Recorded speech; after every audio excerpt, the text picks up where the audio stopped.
So here we are, sharing secrets of the soil with me, your host, Regen Ray. Hello, soil lovers, Regen Ray here, and welcome to another episode of Secrets of the Soil. Today, we're going to dig deeper into the biology of soil with a brand called Happy Soils. The product is on the screen if you're following the video version, which I definitely encourage you to do it because then you see our happy smiles. Because today we're talking about Happy Soils. Andrew, welcome to the podcast. Thank you. Thanks for having me, Ray. It's been a long time, and hopefully we can shed some more light. Yeah, absolutely. This podcast has taken a few months to get off the ground. We took a bit of a pause for the podcast. So to all the listeners, welcome back. And the rhythm is back full swing. So Andrew, tell us a little bit about what got you interested in soil. Maybe go back a little bit, like what got your hands dirty into the world of soil? Yeah, wow. It's look, I originally started out in the hydroponics industry, to be honest. I started out in the cannabis and hemp industry in the United States. And I used to run Australia's biggest hydroponics company here. And I could see where things were shifting in terms of Lumion technology for lighting. And I just thought it's going to become affordable one day soon for people to be able to grow under hydroponics and aquaponics and vertical gardens in their own home. And I thought that was going to actually be the replacement in terms of food production for agriculture, and then call it serendipity or call it whichever way you want to do it. Destiny. I was always looking at a way to be able to feed people in the event of the food security crisis. And that's when I was part of, the Loving Earth crew and was heavily vested in there and started to learn about regenerative agriculture and where we got our cacao from. And, they get it from the Ashaninka tribe in Peru, which is some of the last regenerative agricultural tribes in the world. And I had the pleasure of going to the US and sitting in a seminar that I didn't want to attend. I was like, why am I in here? Regenerative agriculture, what is that about? And the gentleman sitting next to me, his name was Don Smith. He was the biologist from Kiss the Ground. And it was a Kiss the Ground regenerative agricultural summit at the Organic Expo. And they said something that was really interesting in the moment. It was, they said to me, a nation that destroys its soil destroys itself, and went through the actual problems of soil and the truth about where carbon is actually at and how soil could be the solution. And if we don't have healthy soil, we're dead, essentially. And something struck me that night. I was like, well, hold on a second. What do you mean we're dead? It means there will be no life on Earth. And the way that we've been currently in conventional agriculture is a bit of a problem here as well. And it struck me that it doesn't matter what I do to supplement the industry or to think I'm being smart by, supplying food via aquaponics and hydroponics and vertical gardening. It was more so, well, if we don't fix the soil, what's the point of doing this? We've got no oxygen, we've got no life, and you destroy ecology, you destroy your economy. And I started to look, this was 5-6 years ago, I started to look at how I could actually work on something that would bring a solution to this. And then I met a gentleman who was an ex-dairy farmer from Mafra, turned a microbiologist, and has been working on this range for 30 years. And it's a very close, it's a very controlled, call it IP world for him. Yep. And he's been pretty much his entire career being threatened, assaulted, pushed out of the market, and basically he almost gave up, and the threats became enormous. And so I said, well, you know what? I'll take it on and we'll create a brand for this, and, we'll put a board together and do this properly. And out of everything that we did, I thought, how do we do this, and how are we going to get the message out to the farmers and the public? And we came up with the brand Happy Soils for the entire range. And And from that moment, I've been looking at how we save our farmers, because our farmers are the backbone of this nation, and I'm probably one of the only ones who has been able to work with the left and the right media as well, and the left and the right political parties to really bring a resolution. And I was recently on the hemp inquiry that we'll talk about at some point. They're finally starting to listen.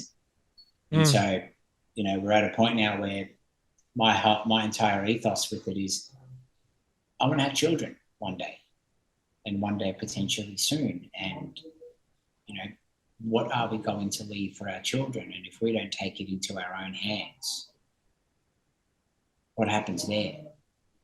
Everyone is responsible for their piece of plot, their piece of land. And if we don't do, all of us do our bit, we're in big trouble.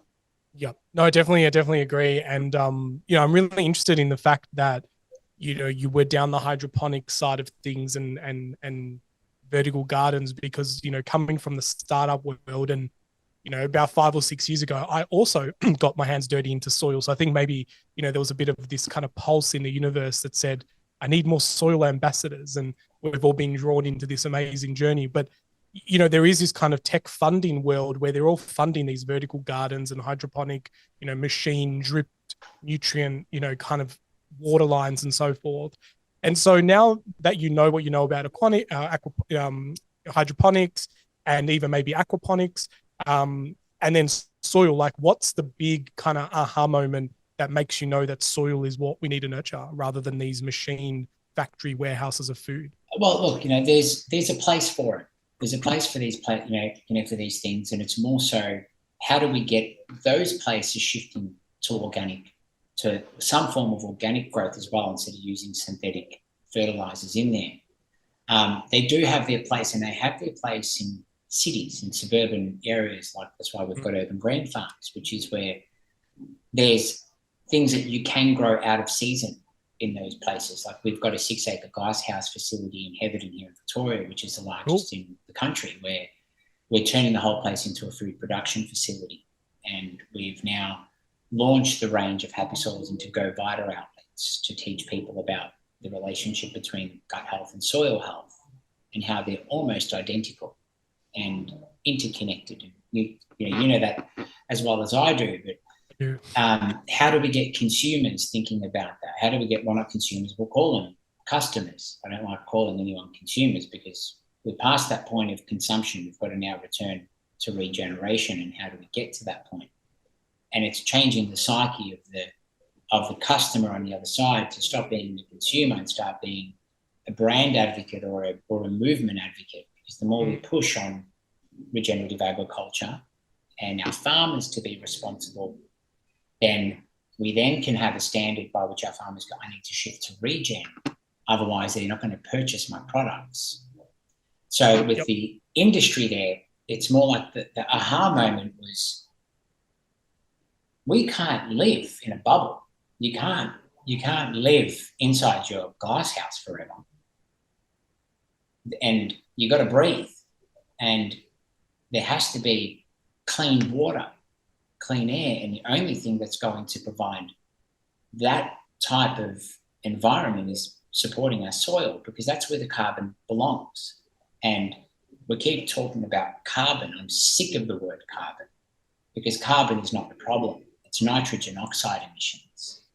We have a nitrogen problem. That's caused by heavy metals, pesticides, herbicides, and modern agriculture, which is leaving the soil bare and pushing nitrogen oxide emissions into the air. When you really look into nitrogen oxide, it's 300 times worse than carbon in the atmosphere. It's what we call the ozone killer, and it lasts for 120 years.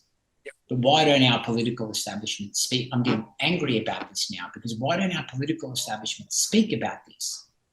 Who are the biggest donors to Labor, Liberal, the Greens and Nationals? Look up CropLife's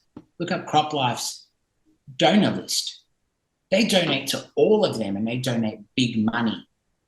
So, you know, you look at and it's all public domain as well. You don't even have to. It's all public domain information. You don't have to go very far. Look at Vic Forest. Look at Vic Forest. You know, we've got one of our board directors, her name is Sarah Reese, and you can look it up, type in Sarah Reese, IBAC investigation.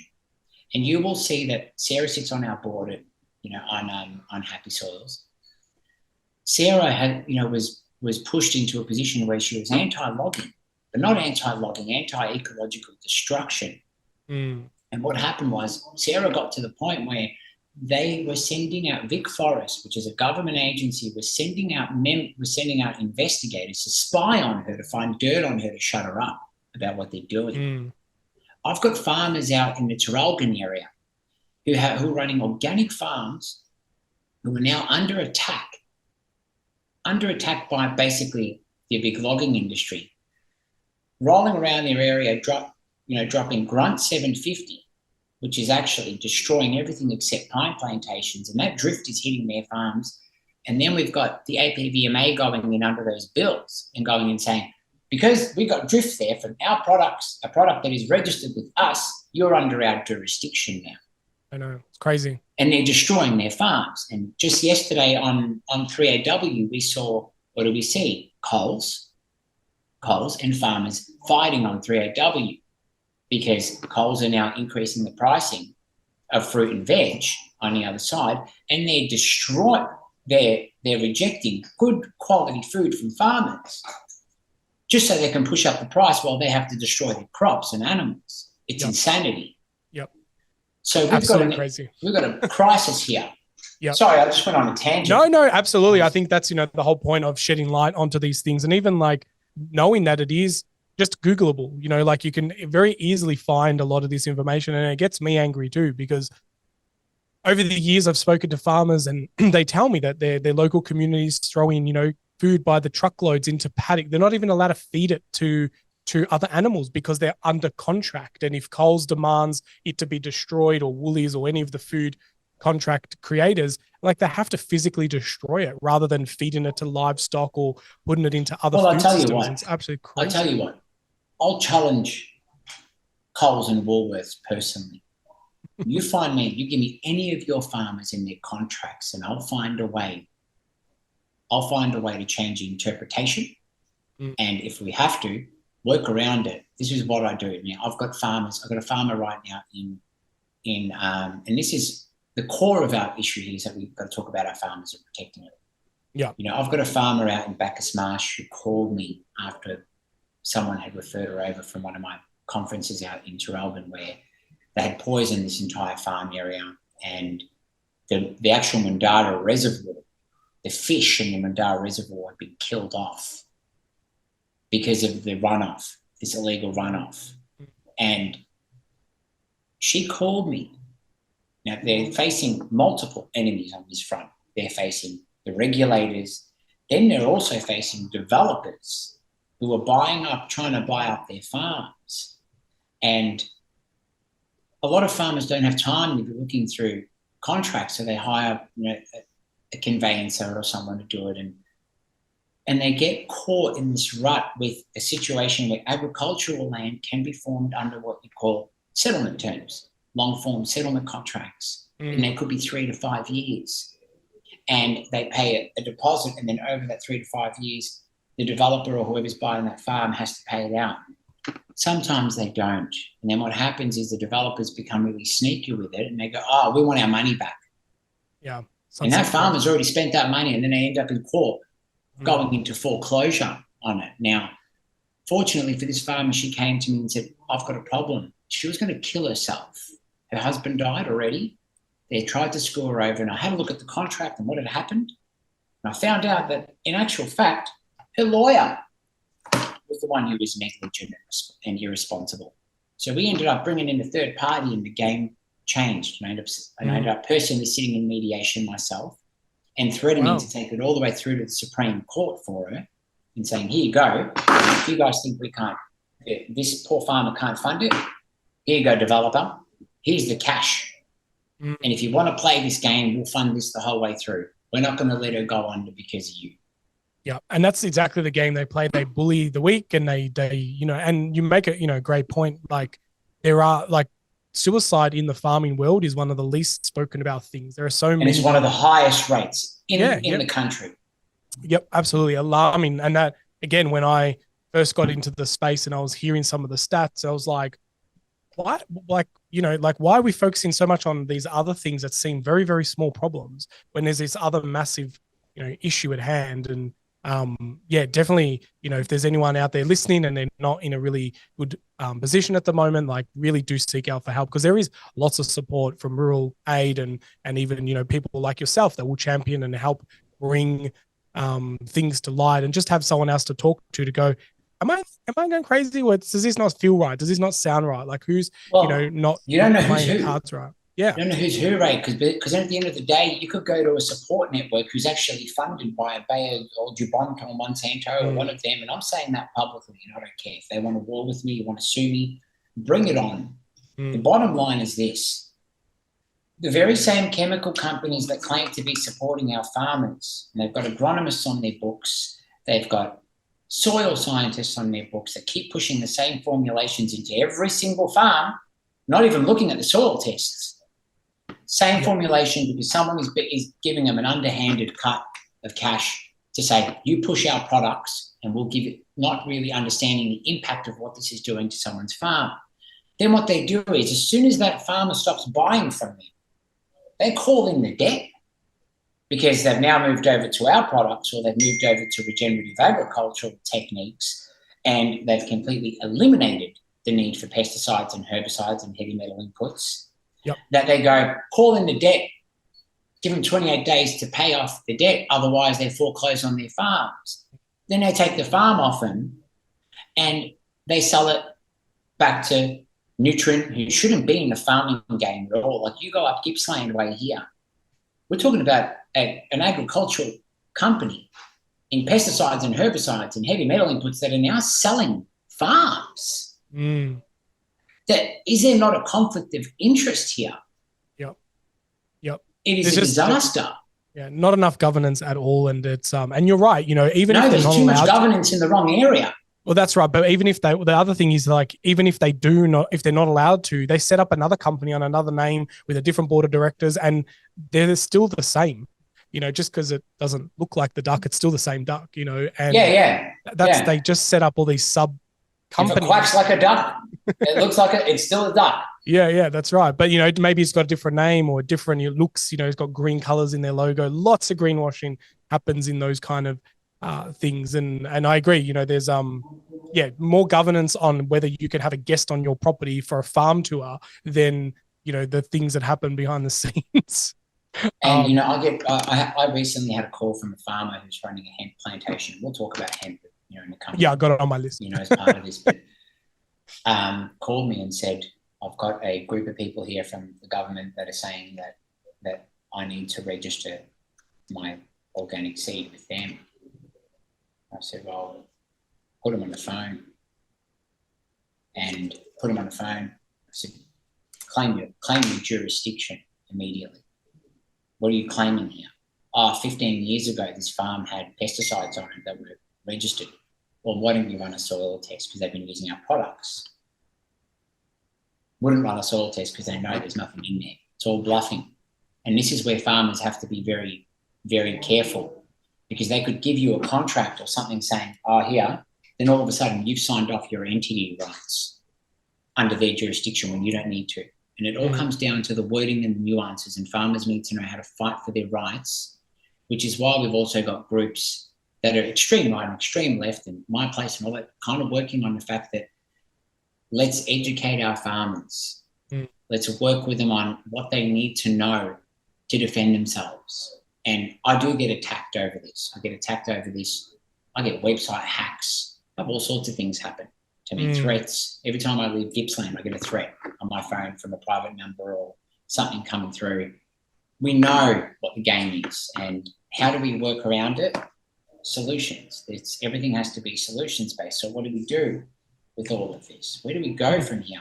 Everyone keeps talking about the problems, but where do we go from here? And the thing is, there's what I identified in regenerative agriculture, and people that want to shift over, even with farmers worried, is that when you're knee deep in shit, financial and soil, technically, and cow shit at the same time, you don't have time to look up. You don't have time to look past. What you're doing is trying to breathe that moment. It's every moment that counts for them. And how do you get them shifting over when they can't think about a 5-year forecast? They're thinking about their next crop year and how they're going to pay their debts. How do you get them shifting over? Because they know, they know that regenerative agriculture takes time to recover the soil. They haven't got 2, 3, 5 years to be regenerating before they get a really good crop yield. That's where Happy Soils comes in. It's like the bridge. It's like the methadone program for the junkie who wants to get off heroin. And that's what I call our soil now. It's a junkie. Yeah.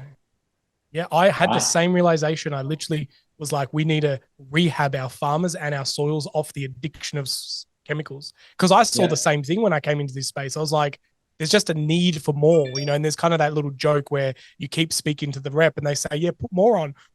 And then eventually you're the moron farmer. They kept listening. Yeah. Isn't it funny how that works? It's like, really? Is that what's really going on here?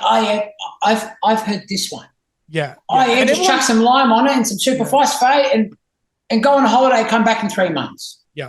And everyone's doing the best that they possibly can. Everyone's doing the best they possibly can with the knowledge and the information that they've got. And that's what, I always say, it's like, it's funny that you had that same kind of realization. I feel like we've kind of been on the same paths, but just sitting in different offices because, the first program I kind of put together was the regenerative rehab program. And it was like, I got told to take it down because everyone thought it was too negative, and I listened, but I kind of regret that because I think now in hindsight, that was a smack in the face that people may have needed to go, I might not be addicted, but my soils are, because they did this in India where they banned, certain fertilizers and tried to meet 20, 30 goals, and all the yields just dropped, because it is a process. It's a stage reduction, and you can't go cold turkey. So you can't. Tell me more about your rehab program and your deep. Well, this is how this works, right? So the product range was developed by a microbiologist a dairy farmer, a 30 years dairy farmer in Mafford turned microbiologist. Cool. And he figured out how to essentially switch on what's been switched off, right, by the big ag companies. So when you're using glyphosates, anything glyphosate-based is going to interrupt the communication pathways between the soil and the plant in any circumstance. That's what glyphosates are there for. And you probably know that Kiss the Ground's our partner in this. So 2.5% of all sales go to Kiss the Ground. Amazing. And they've tried the products, we've used it, they've seen the case studies, they've seen how this works. The biology, these biological products and stimulants are based on basically like fecal transplanting of soil. And what they do is it's like when you've got to do a gut detox. What do you do? You detox. You're going to feel crappy for a little bit, and then all of a sudden you feel great. What we're doing is the range actually works on a multifaceted way where we start with detoxing the soil. We start with detoxing the soil and the soil aggregates that have been blocked up and locked up with chemicals for so many years that we turn what is turned anaerobic to aerobic, and its ATP becomes, then the plant starts taking it up. And we do that with a very interesting base called Activate, which we can't give away too much in terms of the base of it, but there's nothing really like it. Yeah, that's that one. Now that in collaboration with your healing shield will actually, which is your beneficial bacteria, will continue to create CFU, positive CFU units for the next 72 to 76 days. Now, what is happening right there is what people think they're putting beneficial bacteria on the soil. What they don't realize is, and I can tell you this now, 99% of the beneficial bacterial liquids, powders that are out there right now, the majority of them liquids, are either already dead before they've hit the soil, right? Or there's E. coli in that bottle and there's cross-contamination because they haven't worked out how to get the product into the bottle without oxygen getting in or decontaminating those bottles and lids to ensure that your QA process is actually working. And all of a sudden, what you'll find is a lot of their bottles will start to bloat and everything's already dead. Ours don't do that. Ours don't do that. Yep. I had the same question many times, and a lot of people struggle to answer. And they, some people say, "Oh, you can bring it back to life by aerating it and doing a bubble tea, or things like that." And maybe some of it does come back to life, but I agree. Like something that's been sitting in a warehouse for 6 to 8 months doesn't really feel like it's going to have the biology in it that needs to happen. Well, it's not just 6 to 8 months; it's the state of it. You can have live bacteria or dormant bacteria, but it's how do you wake that up? I told you she was going to take 15. It was going to be within 15, 20 minutes. She was going to start, can I help you? Go away. No, on your bed. Come on. You have a special guest on the podcast. What's her name? I know, right? This is Nala. This is my little dog, Nala. She's a bit of a princess, and she gets, look, she's already started. Okay. We've got photo. So, yeah, she does this every time I'm doing an interview or anything like that. She has to jump on and start doing make an appearance. I told you before we started. Yeah, no, you did. That's all good. Give her some love. So what it is a lot of the bacteria products that out there don't know how to antagonize the soil. So by the time they hit that soil, they've already been overwhelmed by the negative bacteria that's in there. Right? What we do is our bacteria products, and they expose the antagonist gene in the soil. And to the extent that once they do that, they start attacking the core of the problem. Once they attack the core of the problem, they start to then create CFUs like your immune system does when you've got a virus or something, and then your body builds antibodies against it. This is the same thing. Yeah, wow. It's the only product in the world that does that. Yeah, because at the end of the day, it's all biology and it works the same. And that's one thing, because like when I first came into this industry, the company I was working for was Farming Secrets, and you go through their website over the years, because they've been doing this for 10 years. And, back in the day, they'll call it biological farming or natural farming or no chemical farming, because this buzzword of regenerative ag or to regenerate soils wasn't really a thing. And so that's kind of what I thought was like, hang on, if we know how our body biology works, why are we not doing the same kind of research on the soils? But I realized at that time we're too busy trying to understand the deep oceans and the surface of the moon. Oh, yeah, we want to go to the surface of the moon, but we can't look. We know more about space than we do about what's under our feet. I know, it's crazy. It blew my mind. Isn't it? Yeah. And it's like, it is a biological, kind of world under there. And so if it's true in the lab or in our bodies, and we wouldn't do that to us. And I think one of the missing links that's happened for a long time is that the gut biome hasn't been linked to be part of the body. They see that as just bacteria in the gut. It's like food in the stomach. That's where Zach Bush is doing such a good job right now. Is revealing those truths about it. That's right. And that's why when they say that, this chemical isn't harmful to humans, but it's harmful to the gut biome, that then changes the chemicals in humans. And that, I think, is like mind blowing. And when I discovered that, and definitely been a big fan of Zach Bush, and went to Byron Bay recently and hung out with him in the Reconnection event, and it's the more you hear the wisdom that oozes out of his mouth, it just makes common sense. It's like, well, of course, like why are we trying to argue if this is true? And then you understand that there's big money pushing against that kind of research to make sure that it isn't true, because then, big problems fall. Of course. Well, you can't do it. Did you know, like, if you were to try to run a study on, call it GMO seeds or anything like that, you have to get permission from the actual company to run those trials. Why would you have to do that unless there was a motive behind it? And that comes back to, we're talking pesticides, herbicides, heavy metals. Now let's talk about GMOs for a sec. GMOs, it's like, let's talk about genetically modified organisms. So your gut is that's where your microbiome is. Now, that's where your immune system is. Now, if I was to give you a lung, for example, today, because you needed a lung transplant, unless that lung was an exact match, you're going to need immune suppressants. And then you take those immune suppressants now, because we don't have an exact match, because I've got it's my foreign RNA and DNA in your body. You need to take immune suppressants, and you're susceptible to recurring infections, bacterial problems, cancer, carcinogenic effects, and the list goes on. And so then you need chemotherapy, right? You need antibodies. You need all this to keep your immune system. So now you're completely reliant on big pharma, who then own big farms, who then own the chemical companies who are at the core of the reason why you're getting sick in the first place. So I don't understand that you have to break the chain of control between big pharma and big pharma.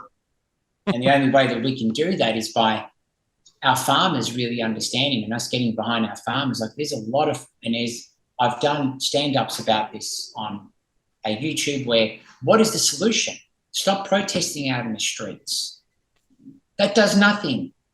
Stop if anything, lobbying. It widens the gap. It widens Absolutely. the gap. Stop lobbying against okay, you can sign 1 million petitions. They're not going to do anything. You want real change? How about you get your asses in your cars and your vans and set up networks where farmers can then distribute straight to you, like Our Cow. Look at Our Cow.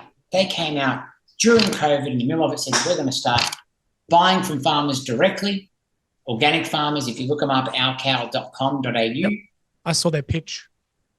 Yep. And guess what? They are blowing up because people want it. So if people really want to make a difference, you don't need a lot of money to start a supply chain with farmers. You can just go out there and go, hey, listen, I want to buy some of your crops. We're going to sell them at the markets here. We're going to sell them online for you, because a lot of farmers aren't good with web and with going direct. They need someone to do it. But you can make money. They can make money. Everyone gets happy. Everyone's happy on the other side. Healthy soil, healthy planet, healthy human, which is the ethos for happy soils and for Kiss the Ground. This is the core of the issue for all of our economic, social, environmental problems is the soil. And we have a blueprint already to get us out of the proposition of war, famine, pestilence. And that is what Franklin D. Roosevelt did in the 1930s and 40s, which is soil, gold. That's why we say with gold and soil, wealth for toil. People don't really understand that. You need healthy soil, and gold is the basis for sound money, but they're interlinked. And so that's where the whole Happy Soils brand was born out of, as well as, we've got case studies in there that show what we've been able to do. We've got our Happy Soils plans, where we tailor plans for farmers. Then we've got the Soil Savior program, which is actually a massive kick in the nuts to the current status quo. And when I say the current status quo, I mean we've got drones that are now interlinked to carbon exchange exchangecations that can go underground, and we can calculate the carbon that's being drawn and give farmers carbon credits directly via the Stellar blockchain, which is the carbon coin, which was actually designed and owned by Sarah Reese's husband. So we could figure out a way to give farmers carbon credits directly in their hands, and they control their own destiny. They control it. And we need to create a challenger to the Coles and Woolworths and Aldi conglomerates that are now buying farms as well, like Fresh Select. It's a massive problem. Agreed. And and it's not just the profits that they're making. It's I always think about that little quote that says 50, 60 years ago, 90% of the foods didn't exist in a supermarket. Everything has been kind of mass produced. I find it very interesting that a lot of the data, doesn't matter what curve you look at, is linked to 71 when the gold was removed from the money. And so everything was unlimited. We had unlimited debt. And so it meant we could do unlimited research. We could do unlimited everything. And unlimited exploitation. Yeah, absolutely. Unlimited exploitation of our resources. That's why our planet is exhausted. Yeah. And I think we as people feel that as well. I talk to so many people now where they're like, I'm just exhausted. I don't know what to do. And I think that's part of the strategy sometimes, is like, if you have a nation that is exhausted, they just make worse decisions. They just follow the next thing. Yes, I'll go there, go past go, collect $200. What's my next step? Yeah. They're spiritually and morally just decapitated. It's paralysis by analysis, as you call it. You become paralyzed by all the news and all the crap, and there's no hope. Yeah. This is the very platform for hope. Now, this is what it was all about for me, was to say, what can we do during these times to create a sense of hope?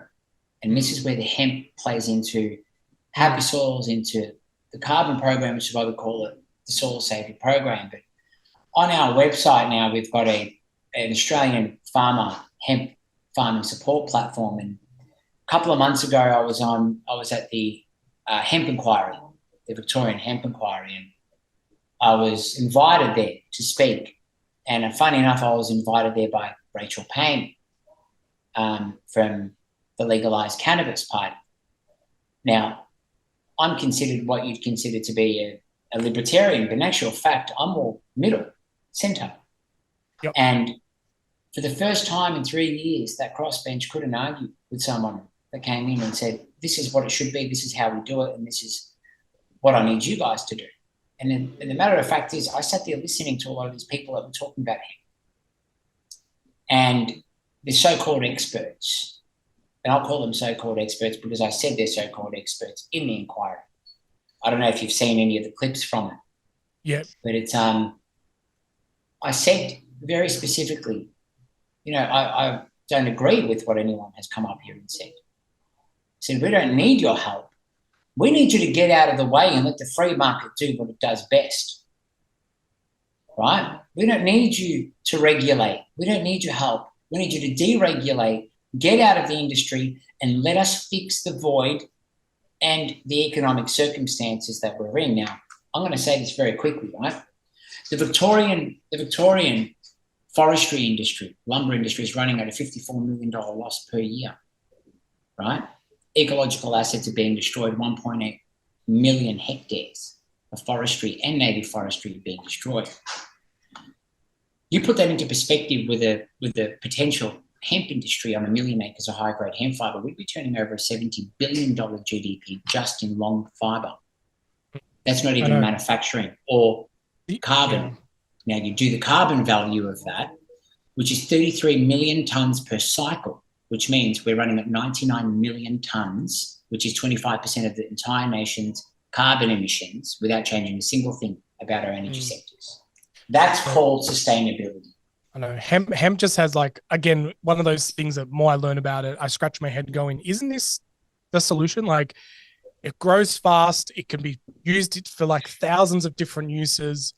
Take hempcrete, for example. It's fire resistant. Like, it poses so many benefits. It sequesters carbon. It creates products that are like basically carbon neutral without even having to offset. It just blows my mind. Now, it repairs soil really quickly. Absolutely. I don't know if you've spoken to Darren Christie. He's one of our business partners out at iHemp. No, not yet. No. We're ready to go. Like, I'll tell you exclusively now on the channel that we're now in the formalisation of appointment for me to sit on the board, and him to sit on Happy Soil's board as well, and for us to really start this consortium where he's got the manufacturing equipment. We're already doing it with hempcrete. We're already doing it with industrial fibres for structural timber. But clothing. Can we get enough fibre? Now, what we've done is we've said, well, okay, we're going to help farmers by doing this. Applications all the way through to your seed, all the way through to your business plan, and we're going to guarantee the purchase of the fibre from you if you're on the entire program, the Happy Soils program, because we know that we'll be able to get the yields that we need and the quality that we need out of it. Talking about a multi-trillion-dollar industry sitting right here, and we're doing nothing about it because the chemical companies are too concerned that hemp will eliminate the need for agricultural pesticides to filter it itself. So and isn't that a good thing? Of course it is, but not for them. I know. Not for them. And that comes back to one particular organisation. I'm going to say this very bluntly, the APVMA, that people don't know about. Right? And I'm at war with them. Right? They should be an organisation that's shut down immediately. Right? Because they're worse than any other organisation in the country. But do you think that it will be a Kodak moment for them where they don't innovate and get left behind and maybe then run out of business, or are they too embedded in controlling? Oh, no, look, the APVMA, I don't know if you saw recently in May, the APVMA's CEO he's been fired for urinating on a staff member. Like we're talking about mass corruption here. Like, where did the APVMA come from? You know who started APVMA? It was a private enterprise that was created by Don Burke. Right. Burke's backyard. It was funded by Bayer. Now, and there was an inquiry in 2019 with the Greens on how autonomous is the APVMA, or is it run by, what are the interests here? So there was a full inquiry into it. You can see that under the Greens. If you type in Greens APVMA inquiry, you'll find what's actually going on there. So they're the most unspoken about department in the entire country. It's called the Agricultural, Veterinary, Pesticide and Medical Association. The AgVet code, which is run under the Pesticide Act, which we talk about under this new agricultural bill for Victoria, is essentially they're not going to be left behind because they're actually forcing their jurisdiction, even in areas where they have clearly they have no jurisdiction. They managed to change interpretation of the legislation to blur the lines and create a grey area. And farmers aren't going to take them to court, but we will. We'll fight them. And we have in the past. So I'll fight them again. And where does your energy for this come from? Like, is it because you've just had enough of the system working against everyone who's trying to fix the world? Or you know what? I think we all have an obligation. Some of us have more capability and capacity to look for it. Yeah. But the bottom line is we're too greedy. Human beings are too greedy. We've stopped understanding what love is about. And when you find love in your heart, you find love for the people around you, the environment. And I think if people just got out of the cities, out of the concrete jungles and spend some time with nature, they'd find that love again. And they'd go, oh my God, what are we doing? They'll find the drive to find something that finds them purpose and drives purpose. And what drives me is that we know what history looks like. Yeah. People don't look into history enough. I've studied history all the way through to the Ottoman Empire, the Roman Empire, and what starvation looks like and slavery can look very different in different generations. And what we're about to do is send our children into enslavement for the next generation. And I'm not prepared to do that. I'd rather die. That's the truth. We need more people that are champion like you. I'm not sure if everyone's got the drive to be as, I guess the word gutsy, to be there, but definitely I think opening the mind, asking better questions, knowing, we talked about at the start not to call people consumers, and I also don't know a word because at the end of the day, we do consume. You just look at Black Friday, people are just buying shit in bags of things they don't need. We overeat.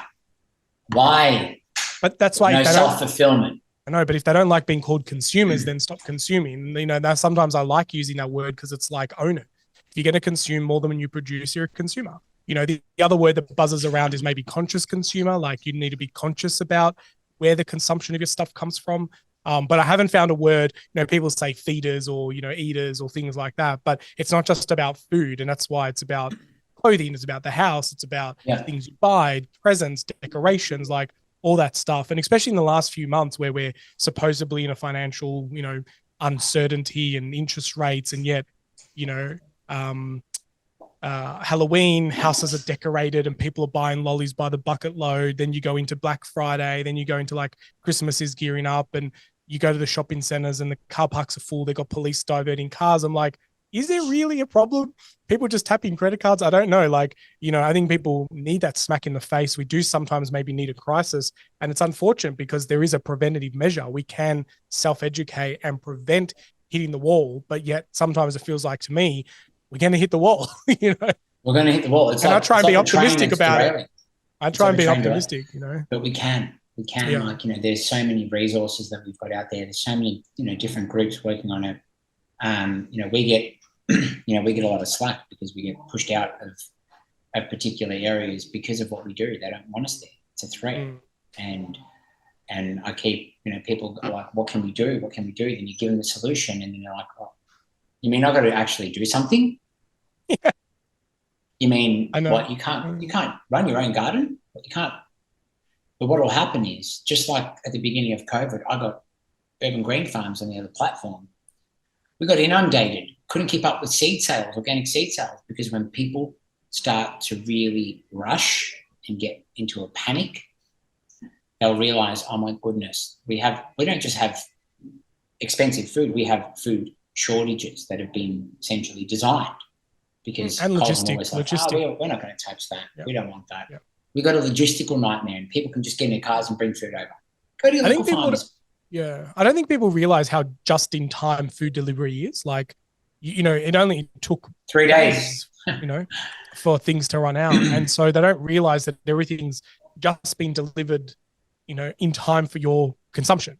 And, and then as soon as there's like anything, and even like in America, when the gas pipe froze and they had like a frost for like, I think it was like 12 days, the state went into mayhem. People were dying in their houses with like frost deaths and so forth. It's like you're in your own house where you're meant to be safe and you're dying. I listen to us. Imagine what people are going to do when there's no food. Yeah, Imagine what people are going to do when you walk into Coles and Woolworths and there's nothing on the shelf. Look what they did with the toilet paper. They almost killed each other over toilet paper. What are they going to do when there's actual food shortages? Like, well, you saw it. It was disgusting in the middle of Coles. Give me that toilet paper. Women are punching on. People are hitting old people. It's like, what's happened here? Imagine, and that's just to wipe your ass. Imagine when it's actually to feed your family. People will kill each other for that. I know. People are blowing up tobacco shops in Melbourne to steal tobacco and vapes. Imagine, and that's just for that addiction. Imagine when it's food where your life is on it. It's, as they say, there's a part of this, it's 9 meals to chaos. Okay. If a man or a woman or a child misses 9 meals, it's chaos. A man will kill after 9 meals to chaos. And that's potentially, I don't know, is that what they want out in the street? They want chaos. So people go, government, save us. Yeah, I know. When it's something I sometimes think that is the motive as well. I sometimes think that as well. I'm like, do you want everyone to fall in the hole? Like, is this part of your plan? And you're like, I'll build the ladder. Yeah, I think maybe it is. And then we're conspiracy theorists. I don't know. They try to pin us up against each other. They try to pin, societal changes. It's like they make it out like, you're left and you're right, and you have to be in a particular box.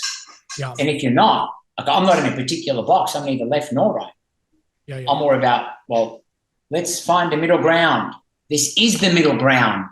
I always say coins have 3 sides: the heads, the tail, and the edge. And it's okay to be on the edge. You don't have to pick a side. I agree with you. Of course, heartily. Of course, but the edge is more exciting.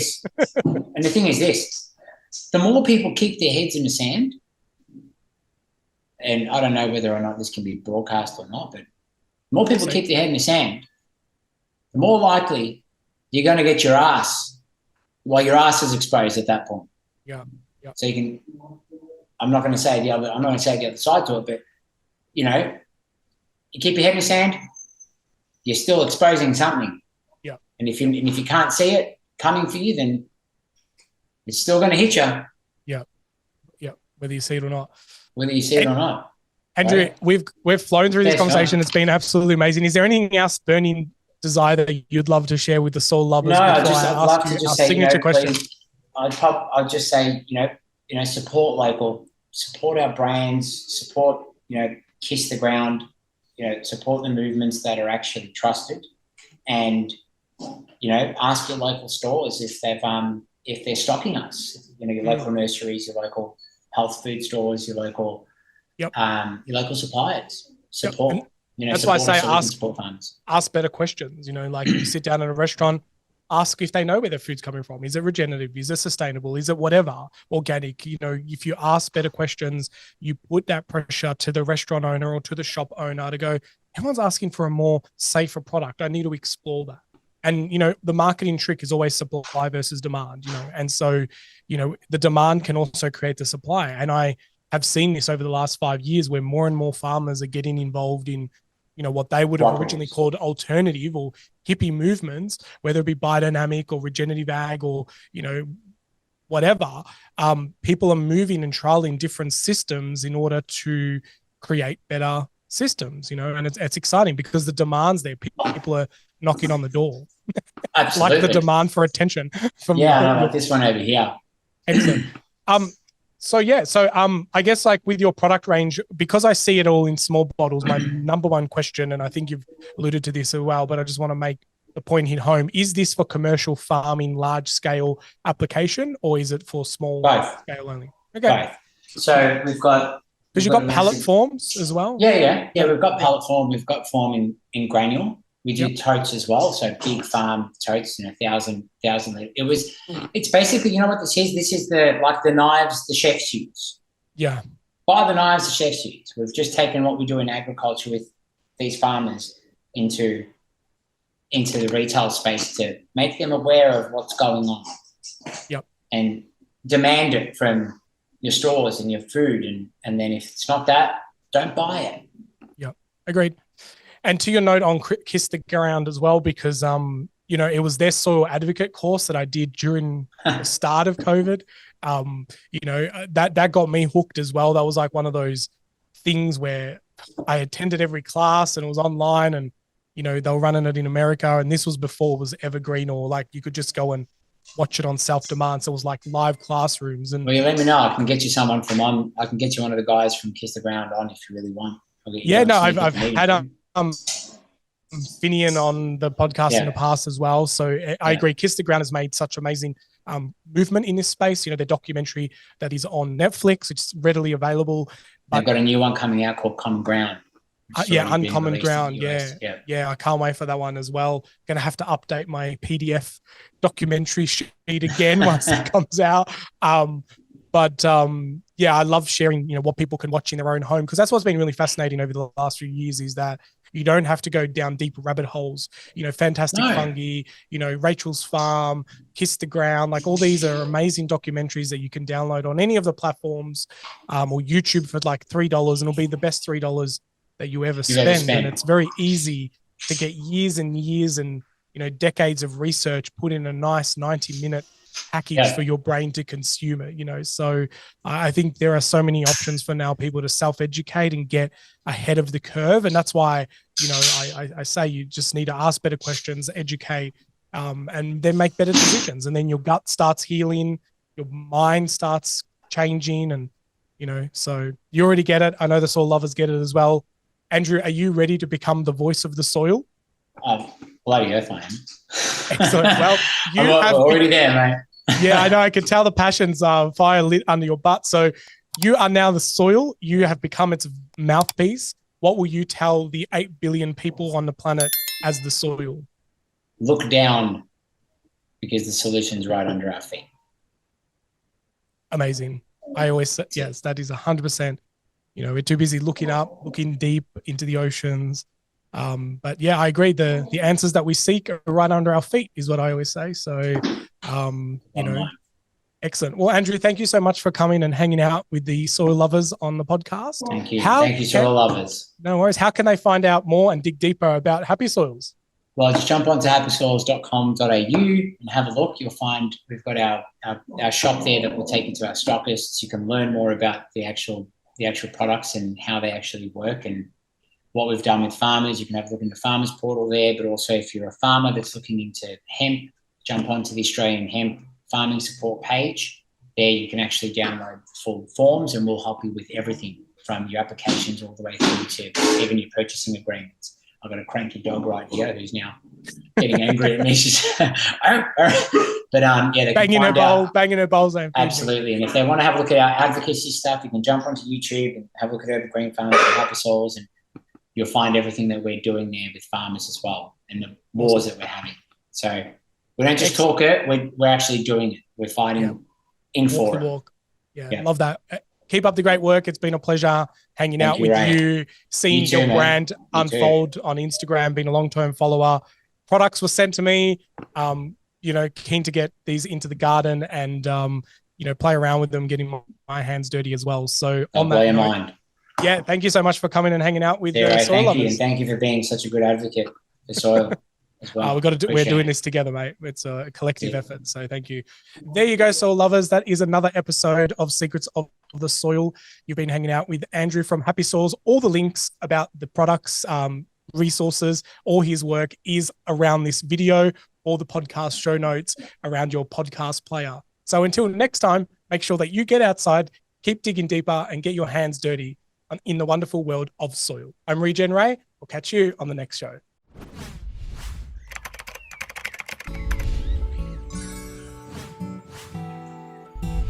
Well, soil lovers, that's enough secrets for one episode. I really hope that you enjoyed all the secrets shared during this conversation. But hey, let's not keep it a secret.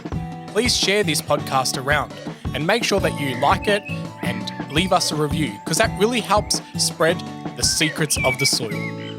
Until next time, remember, get outside, get your hands dirty, and keep digging deeper into your soils.